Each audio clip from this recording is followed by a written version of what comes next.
So I've always said if you spend 13 minutes a year on economics, you've wasted 10 minutes.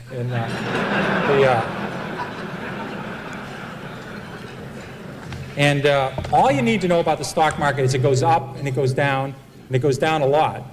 And that's all you need to know. Again, it'd be terrific to know what's going to happen in the economy, but I deal with facts. If inventories are going up, if copper prices are going down, if room occupancy is going the wrong way, if people are building too many hotels, I look at freight car loadings when I own railroad stocks. I deal with facts. I don't deal with people tell me something's going to happen in the future. You might as well call the psychic hotline for that stuff. I think you have a better average.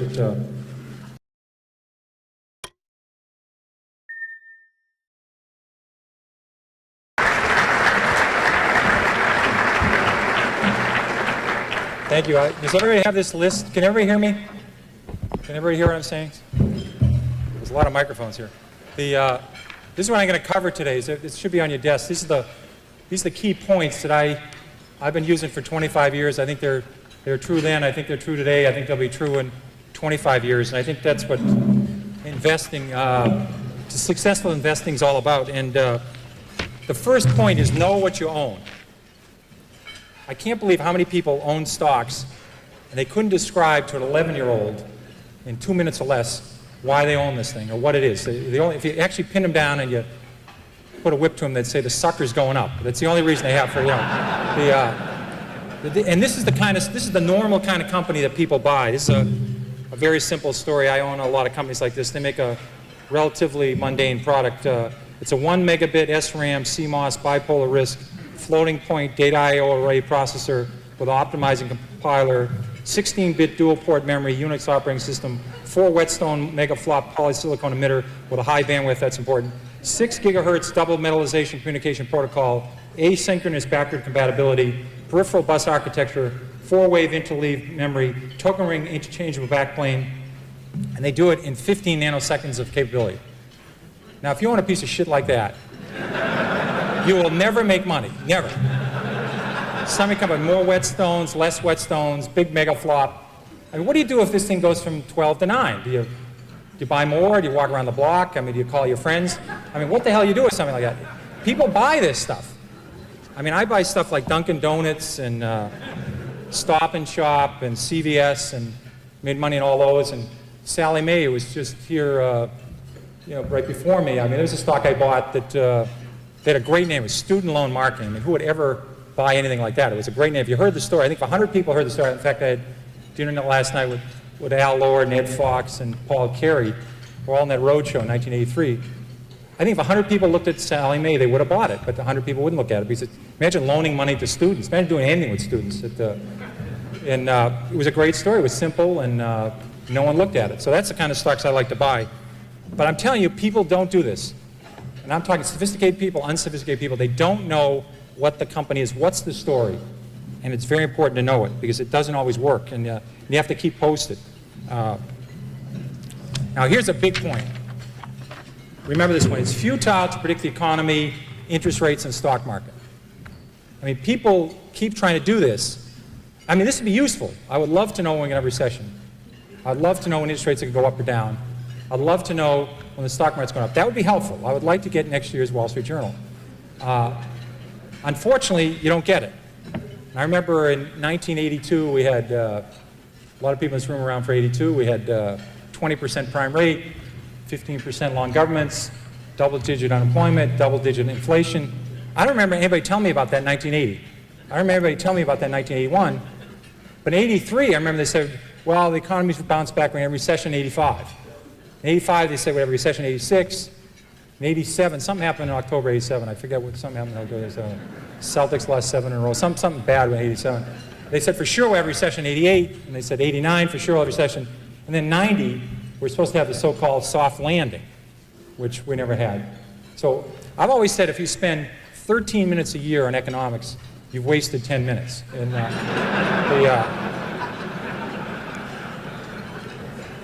And all you need to know about the stock market is it goes up and it goes down, and it goes down a lot. And that's all you need to know. Again, it'd be terrific to know what's going to happen in the economy, but I deal with facts. If inventories are going up, if copper prices are going down, if room occupancy is going the wrong way, if people are building too many hotels, I look at freight car loadings when I own railroad stocks. I deal with facts. I don't deal with people tell me something's going to happen in the future. You might as well call the psychic hotline for that stuff. I think you have a better average. You got plenty of time. This is true of Sally Mae, it's true of Dunkin' Donuts, it's true of Stop and Shop. People are so insistent, I'm that way too. I have to fight it. They have to buy a stock, let's see, it's now 501.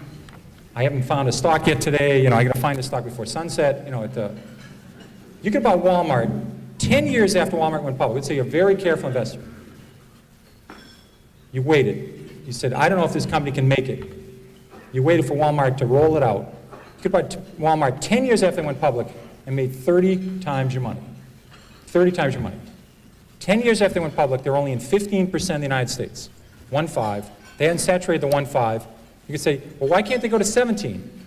Why can't they go to 19? I mean, why don't I take a leap of faith here? Why can't they go to 26?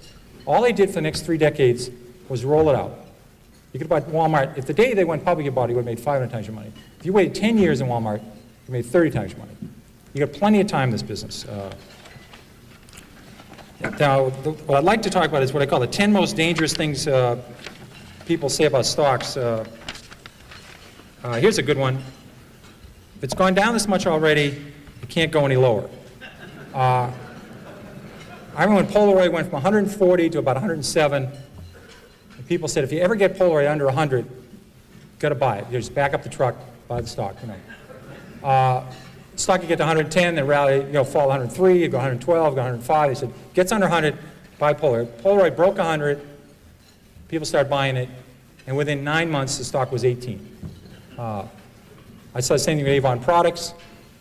So just saying, it's gone down this far, how much lower? I mean, it's crazy, but, it can keep going. In fact, I tried this out. Kaiser Industries, I was a new analyst at Fidelity, and we were about to buy the biggest block ever at Kaiser Industries. The stock had gone from 29 to 17. We're about to buy the largest block ever in the history of the American Stock Exchange. We bought, 10 or 15 million shares. At 15 3/4, I said, my God, the stock's gone from 29 to 17. How much lower can it go? So we bought this enormous block at 15 3/4. So I called my mother and I said, Mom, I guess stock at Kaiser Industries, it's 10. So about 3 months later, I said, you ought to buy this. It's gone from 29 to 10. How much lower can it go? Well, it went to 9, it went to 8, it went to 7, it went to 6, it went to 5, it went to 4. Now, fortunately for me, this happened very rapidly, or I'd be working at the Stop and Shop bag and behind the lines instead of Fidelity. So fortunately, this was compressed in only about 6 months. So I had to go to the fund manager and say, I was a little bit early on this at 15 3/4, but we call this premature in the business. Had a correction, which is a euphemism for losing a lot of money rapidly. So I said, let's check this again. The stock's 4. They own 45% of Kaiser Aluminum.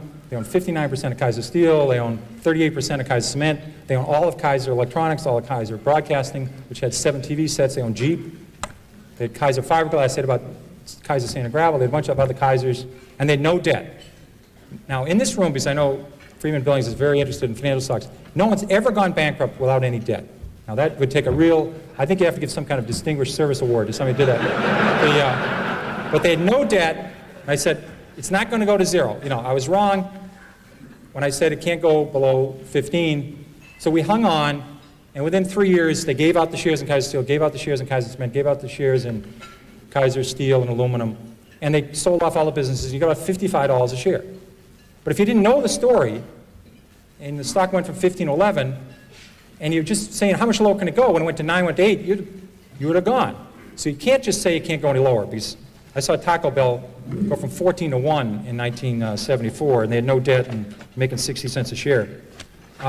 There's a corollary to that that's even more dangerous. If it's gone this high already, how can it possibly go lower? Higher, sorry. That Philip Morris, adjusted for splits, sold for 12 cents in 1951. And then it goes to 60 cents in 1961. So it goes up 5-fold, and you say to yourself, how much, it never sold for that, but just for splits, you say, how much higher can this go? It's gone up 5-fold. They missed the power of Marlboro. They missed there's 220 countries in the world. They missed the cash flow of the company. They missed everything. This stock was a 100-bagger after going up 5-fold. But people sold it just saying, how much higher can it go? Can't go any higher. They did the same at Home Depot. They did the same with Toys R Us. I did the same thing at Toys R Us. Just saying it can't go any higher, it's gone this much already, that's very dangerous, and don't use that one. And it's a very bad thing to do. Eventually, they always come back. Here's another one that sucks. That's a technical stock market term we just use only in the stock market. The RCA just about got back to its 1929 price when it was backed out by GE. Manville never came back. International Harvester, even with its name changed and adjusted for splits, hasn't got all the way back yet. Western Union, double knits, remember those wonderful things? Floppy disks. They don't have to come back. But they say eventually they always come back. Not true. Here's a great one. It's $3. How much can I lose? This is a great one. Because yeah, get out. This is, I don't have a computer and I can't do high-level math, but just do this one. So let's say your neighbor buys $10,000 of a stock at 50, and the stock's now 3, and you put $25,000 in at 3. If it goes to 0, who loses the most? A lot of people cannot answer this question. You know, I mean, if you put $1 billion in at 3, you can lose $1 billion. You know, I mean, they blow taps in lots of companies every year. You know, you just have, they can go to 0. Here's a good one that helped me a lot. It's always darkest before the dawn. This business is terrible. It's awful. You ought to buy the group. This is not a good way of making money. Here's one you're probably talking about before lunch, freight car deliveries. In 1979, there was 96,000 freight cars delivered in the United States. 2 years later, it fell to 45,000, the lowest in 23 years. So it goes from 96,000 to 45,000. People say business is awful, it's horrible, pathetic. Then it falls to 25,000. They say, just load up. There's about 15 opportunities to lose money here. There's about 15 suppliers of freight cars, 15 manufacturers. Business was awful. Well, last year we shipped 7,000 freight cars in the United States. The business just continued to be miserable. And I'll give you one there's even greater opportunity to lose money on. The energy services industry. This, we all had a great opportunity to get our heads handed to us. In 1982, there was 11,000 of those oil rigs drilling those holes all over Oklahoma and Texas and Colorado. We used to have the rig count every week. And the rig count fell from 11,000 in 82 to 6,000 in 83. Then it fell a little bit lower in 84. And there's hundreds and hundreds of companies here. Companies that made the muds and did the downhole stuff, the fracturing companies, the well companies, all the measurement companies, the Schlumbergers, the bid companies. Lots of opportunities to lose money here. There's an equal opportunity here for serious losses. And the people said, listen, the business is terrible, let's buy these groups. Well, the rig count was only 1,000 3 years ago. So it went from 11,000 to 6,000 to 5,000, then 8 years later it was under 1,000. The industry really started to turn about 2 years ago. So just saying the business can't get worse. I was lucky enough, in addition to having the metals industry when I started Fidelity, I had the textile industry, which is a great group to follow, because you follow companies like J.P. Stevens, was founded in the 18th century, and West Point Pepperell was founded in the 18th century. Burlington Industries was one of the new companies that was founded in 1904. These people have been through recessions, depressions, world wars. They've seen it all. And there's a great expression in the textile industry. It's always darkest before pitch black. Now that's a good one to remember, because when business is terrible, it can get considerably terrible. It can get terrible to the power of 6. And I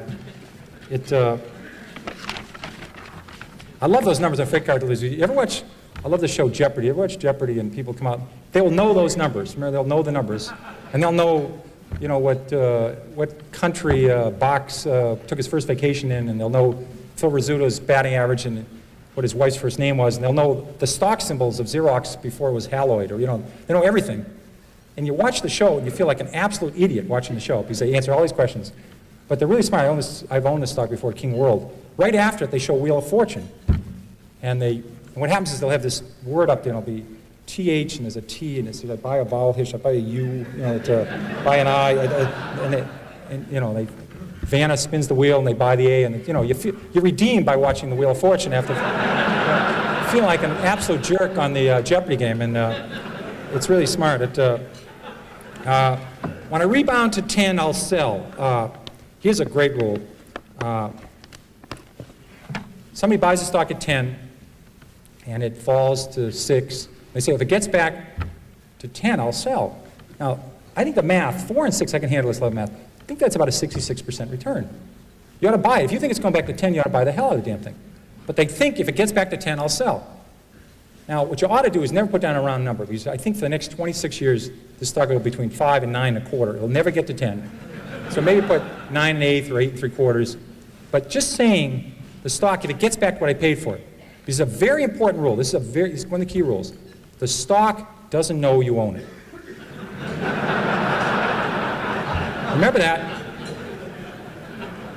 You could be a miserable person. You could have, never helped anybody, never done anything right, had 67 spouses, never done anything right. If you own Coca-Cola the last 50 years, it's gone up 300-fold. You could be the greatest human in the world, help Special Olympics, help the mentally challenged, help poor people, help AIDS people. If you own Bethlehem Steel, it's lower than it was 30 years ago. It's not your fault. Don't take this personal, But people treat stocks sometimes like a grandchildren or a puppy. I mean, they think the stock knows who you are. It doesn't work that way. What me worry? I own conservative stocks. I don't have to worry. I own conservative stocks. I remember when Con Ed fell 80%, then tripled. Public Service Indiana went down 90%. Gulf States Utilities, Long Island Lighting.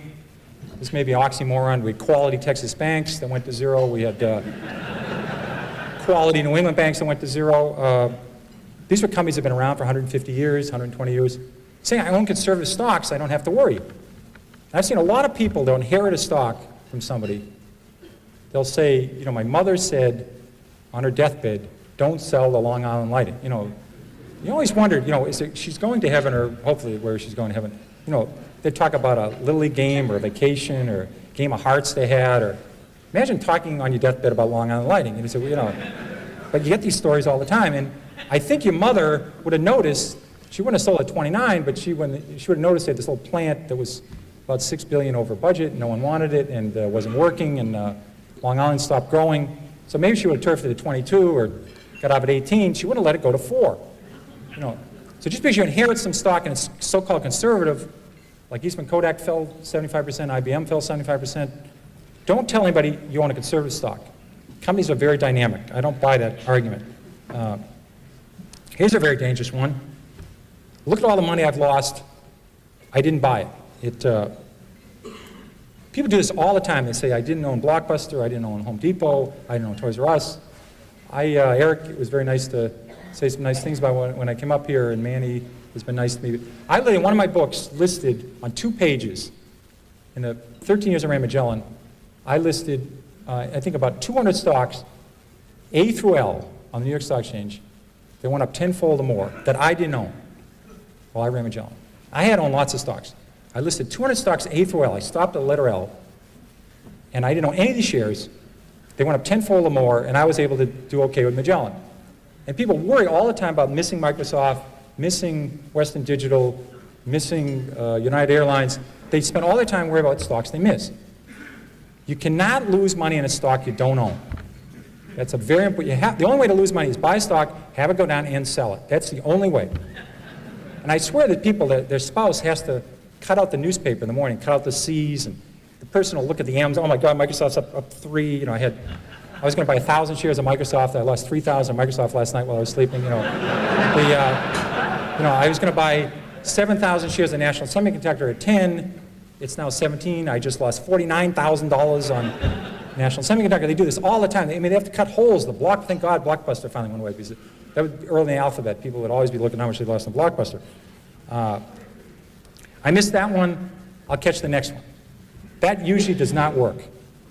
Toys R Us, there was a lot of copycats of Toys R Us. There was Child World, there was Lionel, there was copycats of Home Depot. Buying the next of something usually doesn't work. It's very bad. It's like buying on dips. I think it's always better to buy from dips. I always thought it was a better rule than buy on dips. You may have to explain this to some other people. This is another technical term you may have to explain after hours what a dip is. I usually refer to it as plurals, dips. I never heard dip. He's a dip, she's a dip. They usually only the plural tense for it. And it's a gender non-specific. It's usually plural. Dip is never used. Stock has gone up, I must be right. Stock has gone down, I must be wrong. I'm convinced that people do this all the time. They buy stock at 10, they buy a little bit of it, It goes to 13. They now say they don't know anything more about it than they knew when they bought it at 10.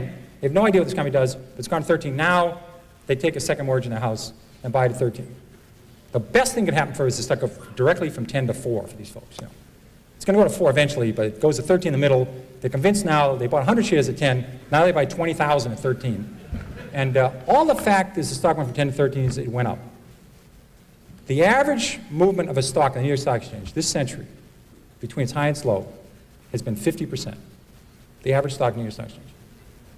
That means the stock started the year 20, sometime during the year sold 16, sometime during the year sold at 24, might have finished the year 21, might have finished the year 19. The average range of a stock on the New York Stock Exchange is 50% in 12 months, between its high and its low. So stocks go up and down a lot within a year. And say this stock is going up means you're right, doesn't mean a damn thing. So don't buy off on that one. That is not a good one. Avoid long shots. These are the companies that, we have this very technical term for this called whisper stocks. Everybody familiar with whisper stocks? They're great. Somebody call you up and they'll say, hi Peter, how's Carolyn? How's Beth doing? How's Annie? How's Mary? Have you played any golf? And then they'll say, I want to talk to you about international blivet. And the next, they'll get one of those, they'll get a shorter term in those places where they have Nordic tracks and they put them away and they don't have to make big rocks into small rocks. They just watch movies and they have Nordic tracks, but they will not get these people if they whisper into the phone. And these are always these long shots. You know, these are the stocks that are going to grow hair and make your kid have better spelling and your breath's going to improve and you won't have to iron your pants. I mean, it's one of those stocks and they always do everything for you. But they're missing, they don't have any sales yet. You know, that's the missing element to the story. The story is sensational. There's no profits here, no sales yet, but my God, if this works, it's going to be the next Xerox, you know, and it's going to help Murr and space and everything. It's a very, very good deal. Now, this is not a long shot. This is a no shot. You have to separate these out. I've tried 30 of these. I have never broken even on a long shot. Never. I've made 25, 30 times my money on some stocks. I never thought about Sallie Mae or MBIA or Fannie Mae or some of the banks or Stop and Shop. I'd make 20 times the money, 30 times the money. I had no idea. I thought the stocks were going north. I had no idea. You look back 10 years later, you say, my God, I made a lot of money in this thing. The ones I went into thinking I could make 4 times my money, I've never broken even. So don't do the long shot, guys. They don't work. They simply don't work. And again, if a stock's 3 and it has huge potential, write down the story, take the stock symbol. If it's going to 300, it's okay to buy it at 15. Check in later. Check a year later. See if it's still listed. See if it still get a quote on it. See if they still have any earnings yet. But if it's going, write the story down. Some of these work. I haven't heard yet, but maybe they will work. But it's worth tuning in 6 months later. Don't buy it then. Importance of management. Management is the single most important thing in a company. But for an outsider to know great management versus good management versus terrific management versus average management, tough to do. Tough to do. Because you only get an hour at people, sometimes a half an hour. And how do you know what decisions they didn't make? A lot of great companies have been made because the company didn't make an acquisition. They didn't get rid of the division. They don't put in the annual report, we didn't get rid of the tubing division. You know, you don't hear about that. Somebody made a brilliant decision, we're going to hold on to that thing, we're going to fix it, and it's doing great. Now, they might be doing great because some management 8 years ago did it right, or some did something right 5 years ago. That person isn't there anymore. Or they didn't make any acquisitions, or they expanded at the right time. So knowing what management, what they can add to it, it's the single most important thing, very hard to measure. I've always said, I'd like to have a company any fool can run, because eventually one will. And you really want to do that. When I bought Toys R Us, they had the formula right. Any 4 people in this room and me could have run Toys R Us. We wouldn't have done as well as they did. They're spectacular. But for the next 15 years, we had no competition, we had a great formula, we could have rolled with it. They probably would have done 3 times as good. They were the frosting on the cake, but they had the formula right, no competition, the department stores know what they're doing, there was no copycats, and they were going to just roll for the next 25 years. Same with Circuit City. So I want the story to be solid. If management can add anything on top of it, that's great. I want to buy the story. Assume management leaves the next day. and they're replaced by the next generation. That's fine with me. If management can add something to it, that's great. I'm not going to buy it because people say they have great management. Because you'll notice great management is always attached to stocks been up the last 8 years. You ever notice that? Because I looked at Reynolds Metals. I used to follow Reynolds Metals.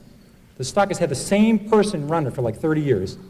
When the aluminum was tight, they'd say Reynolds Metals has great management.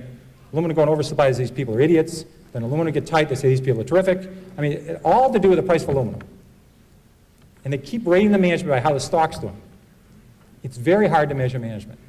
It'd be wonderful to do. If you could spend months with them, really see them in action, then you'd know, but you don't really get that chance. Be flexible. People have all these biases, all these prejudices. They want to buy high growth industries, they won't buy financial companies, they won't buy savings and loans, they won't buy companies that start with the letter R. I mean, there's all these rules. They all hurt you. There are great stocks everywhere. There are stocks that are near bankruptcy, stocks in bankruptcies, stocks about to go in bankruptcy. There are companies on the new high list that are attractive. There's companies on the new low list. They're all over the place. They're in growth industries, non-growth industries. Don't cut yourself off to one segment. People have way too many prejudices, too many biases. And I always thought of it, I don't know if the women in the audience see this many times, but I always thought of these buy lists at some institutions. We don't have this, the Fidelity. They have these buy lists. I think Kmart got on some of these companies' buy lists 3 years ago. Microsoft may get on it about 12 years from now, but they have these buy lists. And I always thought of the buy list as, you buy a new shirt, you ever look in the pocket and you get inspected by 6 or inspected by 8? Do you ever see those numbers? I mean, I always wondered about that. I always think of those buy lists at those institutions, so I see that inspected by 6 and inspected by 8. In fact, I'm absolutely, if somebody can call me, you could do it any time of day, has anybody ever got a shirt inspected by 1? I mean, do they retire these numbers? They have a meeting. I've never had a shirt inspected by 1 or by 2. I think they must they raise their numbers in a meeting up to the rafters. But I always think every time I get that number in the shirt, I think of these people working off a buy list of rapidly growing companies, only they have unit growth rate of X or 6X or whatever the number is. It doesn't work. Another thing about it is math and the kind of math you need to do this. I don't use a computer. I don't have a computer. I really was doing great math. I remember 7 times 7 was 41, and 9 times 9 was 81, and 12 times 12, I think it was 144. So it was some big number anyway. I had that one down cold. And I said, this is great. I love this stuff. And the barge left St. Louis going at 8 miles an hour, and the train left Pittsburgh, and this stuff is easy. I remember one day, I think it was 9th grade, it was a grim day. Somebody introduced cosine. God, that day, I mean, remember cosine? I mean, has anybody used cosine the last couple of years? I mean,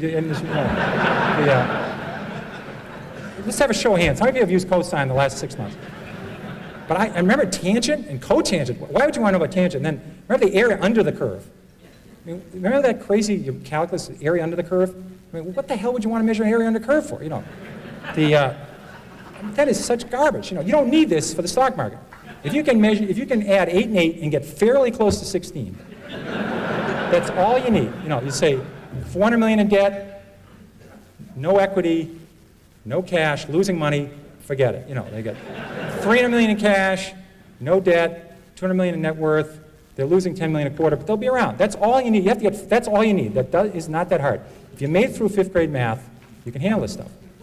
And I had a roommate in the Army, and it's a story I always remember. He was talking about, he went to this very good school in the South that I won't tell you the name of it, but it's in Atlanta, and it rhymes with Roger Reck. And they had this, my hero at the school was a very good football player. This is my friend, my roommate, telling me the story about this guy. He was a freshman at this great school. And he'd go to the line of scrimmage, and they'd change the play. He couldn't figure this out. I don't know if you realize how complicated football is. Half the plays are changed at the line of scrimmage. It's about 300 plays. You go there, thinking it's a run to the right. It turns out it's a screen pass to the left, or it's a draw. All the blocking assignments have changed. All the passing is different. You have to instantly think, uh-oh, new play. What do I do in this new play? Just like that, and do it. He could not handle these deals. He says, give me the ball, I'll tote it. And he'd go for about 8 yards. He was really good at this. Now, this is not why he's my hero. The reason he's my hero, in a classroom about this size, his freshman year, he asked the question, does X always equal 7?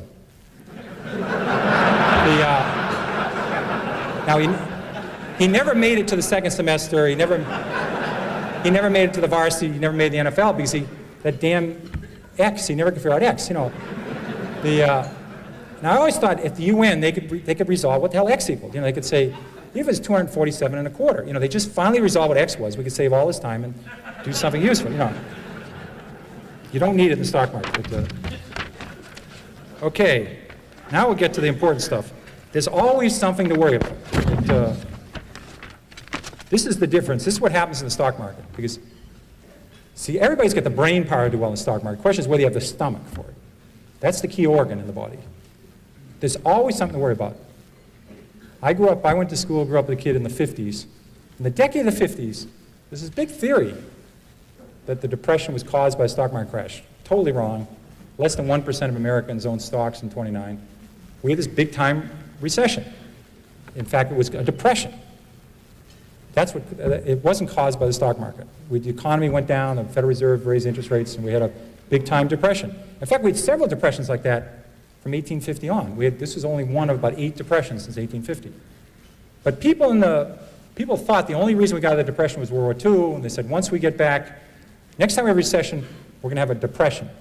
And it's going to be a Great Depression. I never understood that adjective in front of depression. Now, it ought to be crummy depression or bad depression, but it was always Great Depression. I never quite understood that one.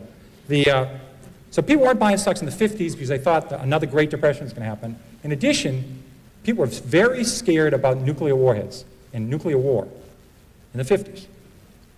People were building fallout shelters, stocking canned goods. There's something about going to Vermont, building a fallout shelter, putting canned goods in it, that you don't buy Minnesota Mining or you don't buy Eastman Kodak. I mean, the syllogism just doesn't work out, that you're buying lots of water, buying a shotgun, buying frozen food that will stay in the freezer with your own generator, and you're looking at growth stocks. Doesn't seem to work out that way, you know. And I remember in the 50s, I mean, I remember literally in classes, I was in elementary school in the 50s, and they'd come in, they'd have one of these air raid drills. Somebody with a yellow hat would come in, they'd blow a whistle, and you'd get under your desk. Even then I says, I don't think this is going to do a lot of good, you know. But people were worried about a depression and nuclear war in the 50s. And then, I mean, the warheads, they couldn't do much damage back in the 50s.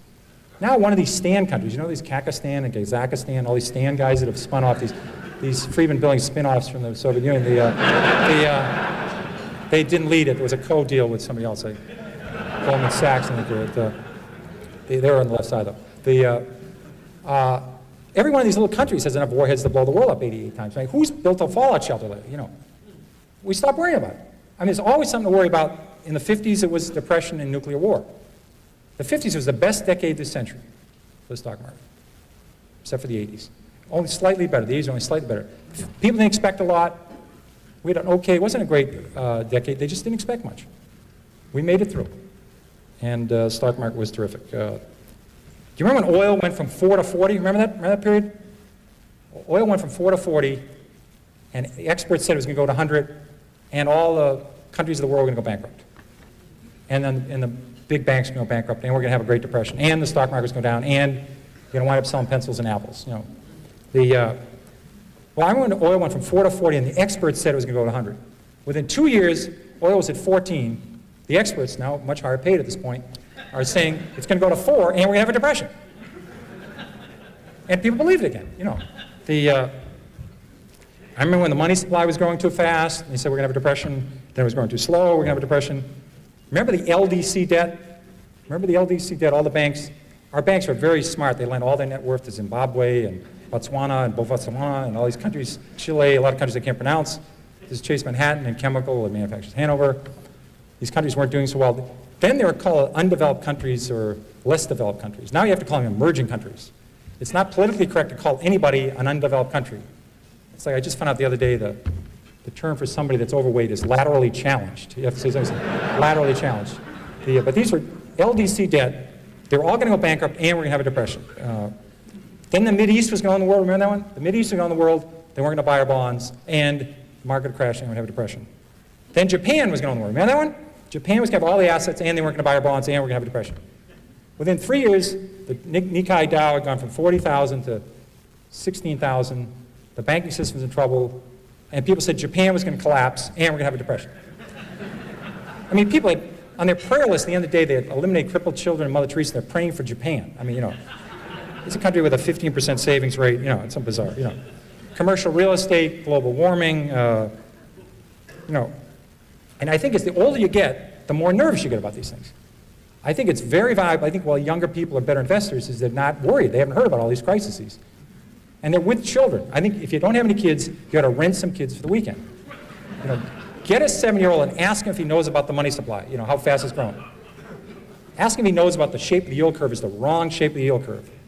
Or that we're 48.3 months into the economic recovery and the average recovery lasts 52.3 months. Ask an 8-year-old if they know about that.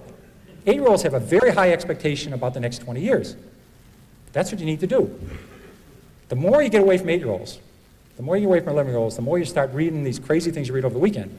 In fact, from 1955 to 1985, the stock market went up a grand total of 1,000 points, but it was down 800 on Mondays. So it was therefore up 1,800 on non-Mondays. It wasn't an accident. The stock market went down. October the 19th, 87 was a Monday. People over the weekend become economists and portfolio strategists. I mean, they're a bull if they take their lunch on the way to work. In fact, I knew very well the market was going to go down in October of 1987. Dave Elson remembers that. It was my first vacation I was going to take in 6 years. And we decided to go to Ireland, and we stayed at all these little cottages and play golf. And I left on Thursday after the close of trade. The market was down 55 points, which wasn't a good start, but it was down 55 points. And we got over there, and because of the time zone, we were able to do what we wanted to do and get down to Cork, and called in. The market was down about 118. And I said to Carolyn, if the market goes down on Monday, we better go back. But we're already here, so might as well stay for the weekend. So as you know, the market went down 508 on Monday, so I flew home. Because my fund had gone, I think, from 13 billion to 9 billion in 2 working days, and the trend here is not positive. Like I could do something about it, but there's time when they called, they wanted to say, well, what's Lynch doing right now? Well, he's on the 10th hole. He's even part of the front 9, but he's in a trap right now. This could be a double bogey. This could be a quadruple bogey right here. Could blow the entire front 9 right here. This is not what they wanted to hear. So I have no idea when the market's going to go down, and no idea when it's going to go up. I'm totally shocked. The market was 4,000 2.5 years ago. A while ago, it's 8,000. I had no idea about this. Very surprising to me. But I'll guarantee you the market will be a lot higher in 15 years. It'll be a lot higher in 25 years. What it's going to do in the next 1 or 2 years, I don't have any idea. And if somebody in this room knows about it, they're not telling anybody. Or they're not in this room. They're down in Palm Springs somewhere. They've made $1 billion. Or if they know anything about interest rates. Because in interest rates, if you can be right 5 times in a row in 10 grand, you can have $2 billion. There's not that many people with $2 billion. There's a lot of people predicting interest rates. Did you ever think about that one? Just 5 times right in a row in 10 grand, $2 billion. If you write 7 times in a row, you can have the GNP of the United Kingdom. It's a big number. So I don't worry about that. I know we've had 96 years of century, and the market's fallen 53 times. We've had 53 declines of 10% or more. So 53 declines in 96 years. Once every 2 years, we have a 10% decline. Of the 53 declines, 15 have been 25% or more. So 15 in 96 years, about once every 6 years, the market falls 25% or more. That's what we call a bear market, you know that. And it's going to happen. I don't care when it's going to happen. I would love to know. Obviously, it would be very useful to know when it's going to happen. It doesn't make a difference to me. Corporate profits will be a lot higher 8 years from now, a lot higher 16 years from now, a lot higher 30 years from now. That's what I deal with. And I'll be glad to answer your questions. It's been great. Enjoyed it. And I want to start the questions.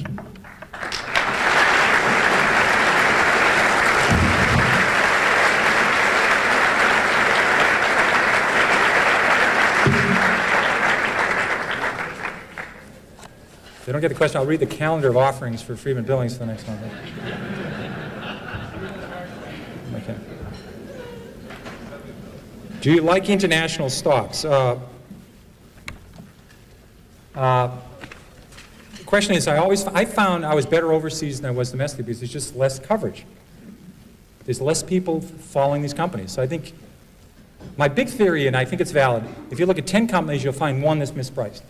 If you look at 20, you'll find 2. If you look at 100, you'll find 10. The person that turns over the most rocks wins the game. Overseas, the numbers are much better. There's just not that much coverage. So I think international stocks are definitely worth looking at. When do you sell stocks? When you sell a stock is exactly the reason you buy it. You write down the reason you bought it. I bought Subaru. Subaru was a distributor. They didn't actually make the cars. I think it was Fuji Heavy Industries made the cars. They distributed Subarus in the United States. The stock was, I think the stock was 80. It was up from 6 to 80. I was a little late on this, but it didn't bother me, and I should never let that bother you. I didn't let it bother me. They had $40 a share in cash. They had a very low-priced car. It was well-liked. And it did well for about 5 or 6 years, and I think the stock went from 80 to 320.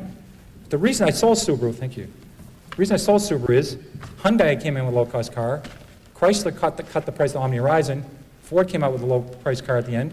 All of a sudden, the Subaru was no longer unique. If the car's not a buy, the stock's not a buy. That's what you're looking for. The reason you buy a stock, you keep it posted. If the reason changes, you go on to something else. What industries do you like best today and why? No idea. What's your favorite stock investment today? No idea. What I'd rather tell you is there are lots of great stocks out there, and you'll find them. I mean, I could recommend a stock, and 3 months later it could go up or it could go down. But they're great stocks out there. Imagine if you worked, I mean, I worked in the investment business. I missed Franklin. I missed Dreyfus. Franklin went up 300-fold. Dreyfus went up 50-fold. I didn't miss Dreyfus twice. It was my industry. When Dreyfus went in the crash, this is bizarre. Dreyfus went from 50 to 30, and the crash had fell to 18. They had $17 a share in cash and no debt. They're selling for $1. I did that math very rapidly. And the week of the crash, they were like 90% money market assets and bonds. Their assets didn't go down the week of the crash. The stock went from 50 to 18 with $17 a share in cash. So I paid attention to my own industry. Imagine you'd been in the retailing industry, you would have seen Home Depot, you would have seen Circuit City, you would have seen all these great companies. These people are buying biotechnology stuff. It's crazy. Do you believe the S&P 500 market is expensive? Yes. Which industries look the most attractive now? I would say, if you look at the secondary stocks, we've had 3,000 companies come public the last 4 years. That's 2 a business day, 3,000 companies. 1/3 of them are lower than the price they came public at. Some of these are not great companies, but some are good companies, and they had a glitch, and no one cares about them. So it's the secondary companies, to me, is the research list. That's where I'd be looking today. Let's see. If you believe you should not own what you own, please discuss the pros and cons of concentrating your investments versus diversification. Okay, very good question. I don't believe in diversification at all. I would own 1 stock if I could find 1 great stock. Diversification is a big mistake. I call it diversification. You buy this thing that might balance this other thing, and they both go down. My God, I got enough questions. I got enough questions to come at your 5th annual conference here. My God, I think we have enough conference. Thank you very much. Oh, that's a pretty good one. So I don't believe in diversification at all. I would own 1 stock. But what I do believe in is if I find 10 good stories, they're all equally attractive, I buy all 10. And I wait to see them unfold. It's like watching 10 poker games. 10 games of stud poker. You watch the cards turn over, story 3 gets better, story 6 slips, story 7 stays the same, but it goes up 50%. So you sell 7 and buy 2. That's all I do. So if they're equally attractive, I buy all 10. Then gradually some story says, oh my God, this is getting better and better, and guess what? The stock just went down. So you keep watching 10 stories, and magically, because of that rule of stocks going up and down a lot, then you load up. You really, take a big advantage. So that either happens because something happens to the company, or the market goes down and all stocks go down. Will you please cause writing articles on mutual fund conversions? Oh, cease writing articles. I'm not going to cease writing articles on mutual thrift conversions. It gets me mad that 99% of people that have deposits in a thrift, when it goes public, this thing comes to them, throws it in the trash. I mean, they don't even look at it. I mean, it's sad. They don't even consider buying it because they're used to getting something from a savings loan. They gave them a calendar and a free toaster. I mean, they're not used to something that has, 75 pages of black ink and they have to put money up. So I'm still trying to educate the public to take a look when thrifts come public. If you believe what you should know, you should own, you should know, could you discuss the pros and cons of Oh, I did that one. That was a great one. I love my answer. What's your opinion of Wayne Huizenga's style? Great style. Okay, Statistics show women control most of the money in the U.S. Where are they at this moment? No. There's some male that's trying to find these rich women. Where are they at this lunch? Okay, all the women at this. Okay, why are there some men trying to drill them? No, looks like drill them. I can't believe it. Oh, tell them what to do. Okay. Don't know. I've got 3 daughters. We've specialized in that gender, and they're great, and they're bright as hell, and I think they're going to be terrific. So I don't know why there's so many damn men in this room. I think it'll even out over time. It takes a little while to catch up. I remember when Harvard Business School and Wharton had no women in it. Now they're 50%, so it's working the right way. Barton Biggs says we are in a bear market rally. Do you agree? I don't have the freaking idea what rally, schmally. This is bullshit. Total bullshit.